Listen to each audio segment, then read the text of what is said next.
ಇಂದು CM ನೇತೃತ್ವದಲ್ಲಿ ಸಂಪುಟ ಸಭೆ, ಜಾತಿ ಗಣತಿ ಮರು ಸಮೀಕ್ಷೆ ಬಗ್ಗೆ ಸಿದ್ದರಾಮಯ್ಯ ಮಾಹಿತಿ, ಕುತೂಹಲ ಮೂಡಿಸಿದ ಕ್ಯಾಬಿನೆಟ್ ಮೀಟಿಂಗ್.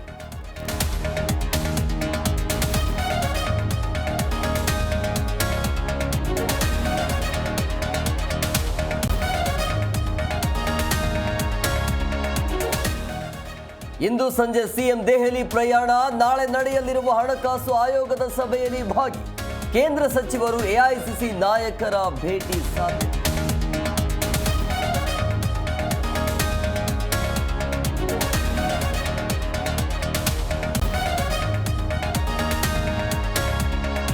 ಚಲಿಸುತ್ತಿದ್ದ ಬೈಕ್ನಲ್ಲಿ ಯುವಕರ ಹುಚ್ಚಾಟ, ಬೈಕ್ ವೀಲಿಂಗ್ ಜೊತೆ ವಾಹನದಲ್ಲೇ ಮಲಗಿ ಪುಂಡಾಟ, ನೆಲಮಂಗಲ ರಾಷ್ಟ್ರೀಯ ಹೆದ್ದಾರಿ ಟೋಲ್ ಬಳಿ ಹುಚ್ಚಾಟ.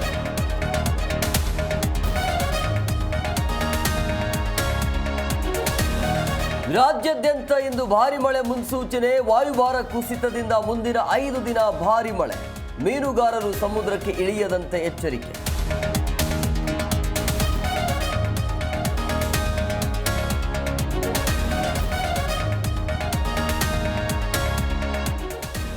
ಹುಬ್ಬಳ್ಳಿ ಧಾರವಾಡಕ್ಕೆ ಜಲಗಂಡಾಂತರ, ಮನೆ ಅಂಗಡಿಗಳಿಗೆ ನೀರು ನುಗ್ಗಿ ಅವಾಂತರ, ಮನೆಯಿಂದ ಹೊರಬರಲು ಸ್ಥಳೀಯರ ಪರದಾಟ.